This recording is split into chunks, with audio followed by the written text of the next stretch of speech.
Bom sábado a todos, a paz, meus irmãos queridos da Jerusalém, Comunidade Evangélica de Heliópolis.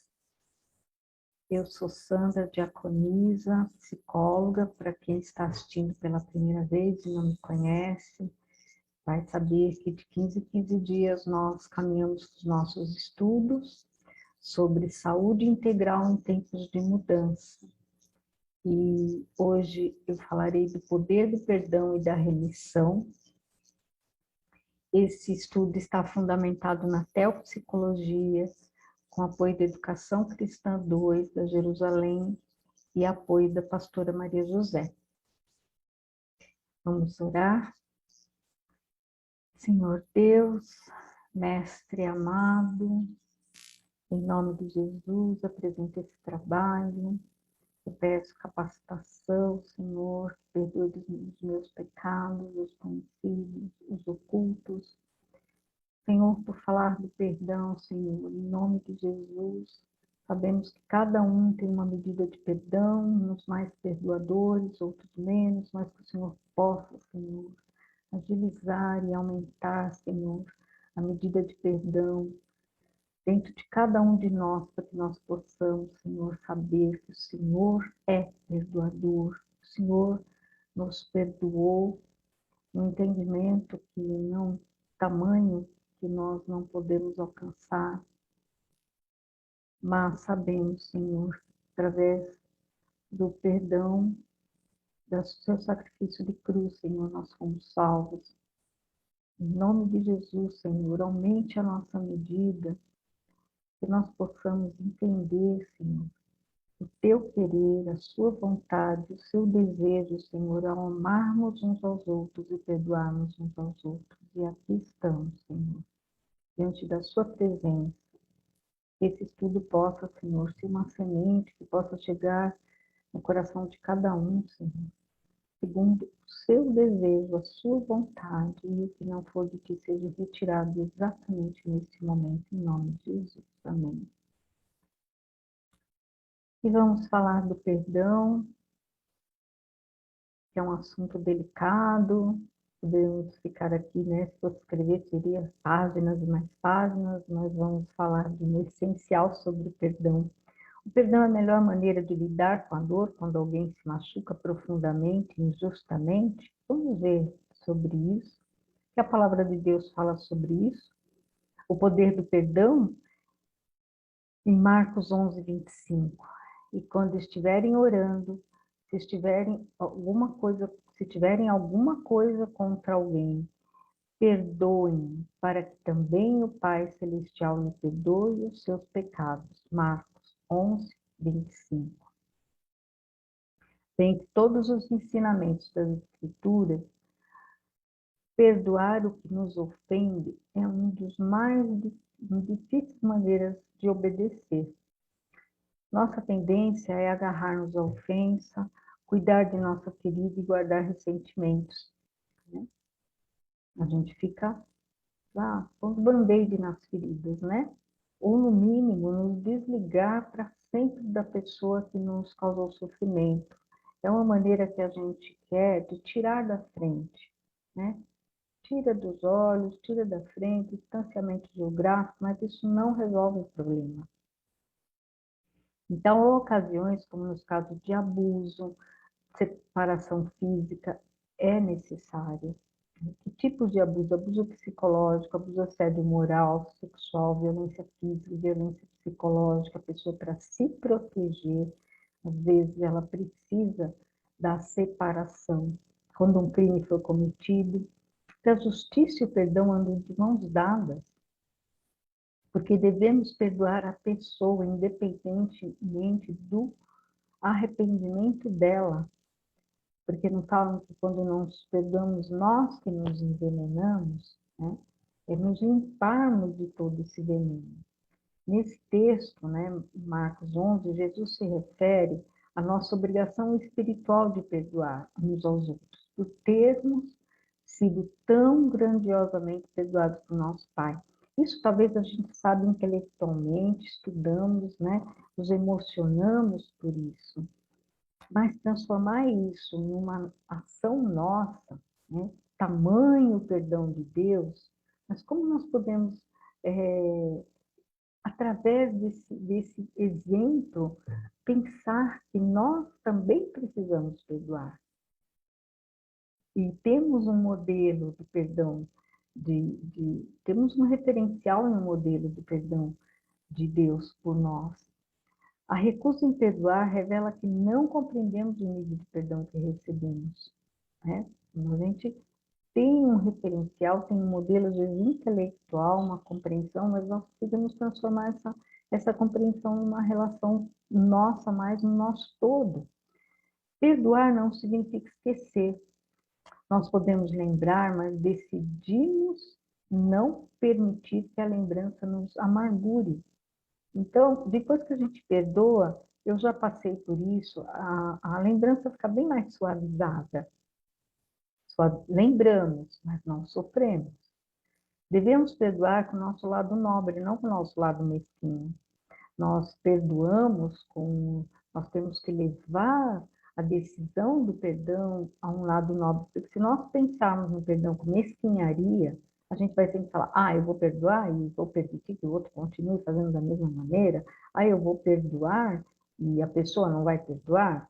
E ela não se arrependeu, então não perdoa. Então, assim, esses pensamentos, são mesquinhos. Então, nós precisamos, por isso que entender de forma elevada como Deus agiu com o seu perdão sobre nós, eleva um degrau de entendimento que é nesse espaço sagrado, espaço interior, que o nosso melhor momento, o nosso melhor lugar é que nós conseguimos perdoar.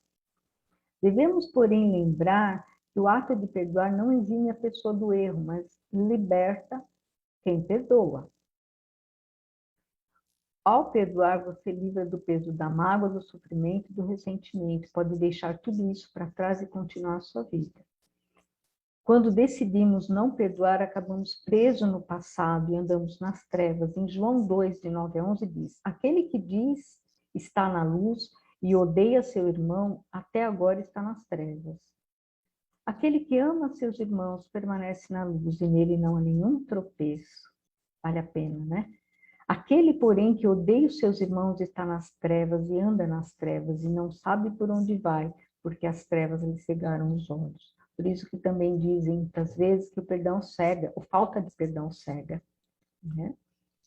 A pessoa que tem falta de perdão, ela fica parada no erro do outro e cega a sua própria vida, porque enquanto eu saio do meu quadrado para ver a vida do outro, eu fico cega com relação às minhas coisas e à minha vida. Por não podermos ver claramente, tropeçamos confusos. Nosso julgamento é prejudicado e nossas ações são passíveis de erro. Ficamos fracos, doentes e amargos. A falta de perdão é notória e perceptível no rosto, em atos e em palavras.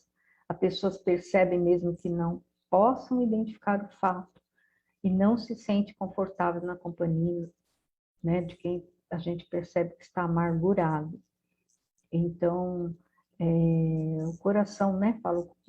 A gente fala daquele que tem no coração, se no coração está cheio de mágoa, ressentimento, é daquele que a gente vai falar para um, vai falar para outro, tá sempre tocando no assunto. Meu cunhado, sabe, minha cunhada, né? Então, sempre vai estar falando daquela pessoa, porque é o que está mais tenso e apertado dentro do coração. E ao decidirmos perdoar, não somos os únicos beneficiados, beneficiamos também os que nos rodeiam. Isso é uma releitura do texto de o Martin. E uma reflexão sobre perdão e remissão. Perdão e remissão caminham juntos e a remissão é uma das coisas mais importantes que está dentro do perdão. Perdão é decisão. A gente pode perceber, tem nos livros de teopsicologia, fala muito do perdão.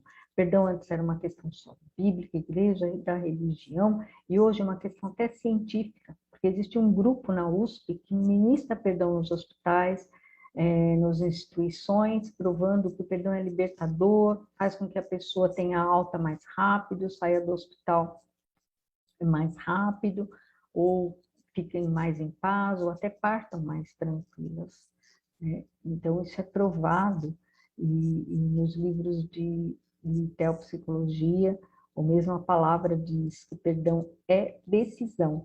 Tanto que quando Pedro pergunta para Jesus, quantas vezes devo perdoar? 70 vezes 7, Jesus responde, perdão, emoção não é quantitativa. Não dá para sentir 70 vezes 7, mas dá para decidir 70 vezes 7. Então, parece que é mais ou menos uma prova do que perdão é uma decisão. Eu posso decidir 70 vezes 7. Decidir pelo perdão muitas e muitas vezes. E aqui falamos do inimigo do coração, libertando-se das emoções que nos controlam, por Andy Stanley. Um dos inimigos do coração é a ira. Ficamos com raiva quando não conseguimos o que queremos, não é? Me mostre uma pessoa zangada e eu vou lhe mostrar uma pessoa ferida. E garanto que ela está ferida por algo que lhe foi roubado. Alguém deve alguma coisa a ela. Quando alguém nos pede algo emprestado e não nos devolve, sofremos, perseguimos essa pessoa e sofremos anos por isso. Vamos supor que uma pessoa, né, me peça um dinheiro emprestado e não me paga. Ele diz que vai pagar o mês que vem, mas não me paga. Aí eu falo, não, vou esperar. E no outro mês não me paga. Aí eu vejo essa pessoa viajando. E aí eu digo, nossa, a pessoa não me pagou, mas está viajando. Aí depois eu vejo a pessoa comprando um carro, e eu fico um ano olhando a vida dessa pessoa, e olhando, e aquilo vai me amargurando. Não que nós não devemos colocar ódio nisso, ou não, resolvemos não emprestar para quem já nos feriu, ou cobrar quem nos deve, né? Cobrando, mas assim, eu estou dando um exemplo das coisas subjetivas também. Você fica perseguindo um ano essa pessoa, enquanto você está perseguindo um ano, essa pessoa e se achando lesada, roubada, você não vive sua própria vida. Até um dia que você fala assim, quer saber? Não me deve nada. E aí, bom, deixa eu voltar para a minha vida. Um ano perdido, uma volta para a vida. Eu estou dando um exemplo do que as dores subjetivas também é mais ou menos por aí. Então, todos nós conhecemos alguém cuja raiva poderia ser verbalizada de uma das seguintes formas. Você estragou a minha reputação, você roubou minha família, você levou os melhores anos da minha vida, você roubou meu primeiro casamento, você roubou minha adolescência, você roubou a minha pureza, você me deve um aumento, você... Deixa eu aumentar o som aqui, gente, aumentar. Você me deve uma oportunidade de tentar, você me deve uma segunda chance, você me deve um carinho. A origem da ira está na sensação de que você foi roubada, roubado. Algo lhe é devido. Assim começou agora uma relação de dívida e devedor. Uma relação difícil, né? E quanto a você, que dívida está lhe causando a raiva que você sente hoje? Pode ser uma raizinha pequena da raiva, né? E sabe que a raiz da raiva se transforma em amargura. Até quando? E quanto a você, que dívida ele está causando esta raiva? Até quando você vai permitir que as pessoas que lhe feriram controlem a sua vida? Mais um mês, mais um ano, mais uma temporada da vida? Por quanto tempo? Gostaria de sugerir que hoje seja o dia em que você pare de segurar essa dor. Segurando, não solto, estou presa.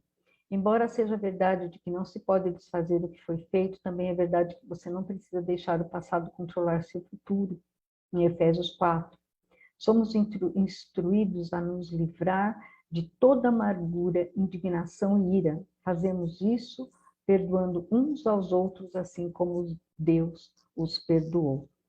Em Efésios 4, de 25, diante diz: por isso, deixando a mentira, fale cada um a verdade com o seu próximo, porque somos membros uns dos outros. Irai-vos e não pequeis. Não se ponha o sol sobre a vossa ira. Né? O que quer dizer pôr o sol sobre a ira? Deixar a ira acordada, porque o que fica diante do sol está acordado, é de dia. Não, nem deis lugar ao diabo. Aquele que furtava, não furte mais. Antes trabalhe, fazendo com que as próprias mãos o que é bom para que tenha com que acudir ao necessitado. Não saia da vossa boca nenhuma palavra torpe, e sim unicamente a que for boa para edificação, conforme a necessidade, e assim transmita graça aos que ouvem. E não entristeçais o Espírito de Deus, no qual foste selados para o dia da redenção. Longe de vós toda amargura e cólera, ira e gritaria e blasfêmia, e bem assim toda malícia. Antes, sede uns para com os outros benignos, compassivos, perdoando-vos uns aos outros, como também Deus em Cristo vos perdoou. Olha quanta direção da palavra de Deus. Somos instruídos a nos livrar de toda amargura, indignação e ira através do que está escrito em Efésios 4. Fazemos isso perdoando uns aos outros, assim como Deus os perdoou em Cristo. O remédio para a raiva é o perdão. Se resistirmos à espera de que nos compense pelos erros cometidos contra nós, somos nós mesmos que vamos acabar pagando preço, nos envenenando, nos auto-sacrificando. Por outro lado, se cancelarmos as dívidas que nos são devidas, ficaremos livres. A força monstruosa na ira que estamos discutindo agora, neste momento. Acredito que essa raiva não resolvida, causada por um dano intencional involuntário, é mais devastadora. No entanto, a gente pensa, de certa forma, é a mais fácil de superar. Você simplesmente resolve anular a dívida e declarar: não me deve mais nada. Siga esse procedimento de 4 etapas hoje mesmo. Identifique as pessoas com quem você está com raiva, determine o que elas lhe devem, cancele a dívida ao perdoá-los por uma decisão que você tomou ao decidir pelo perdão. E não deixe a ira se acumular novamente. Em Efésios 4, 25 a 32, que eu li. E depois são 3 coisas que nós temos, 4 coisas que temos que fazer. Decidir perdoar. Quando depois perdoamos, não usar contra o outro, não verbalizar o que aconteceu contra outra pessoa, não ficar meditando nesses males.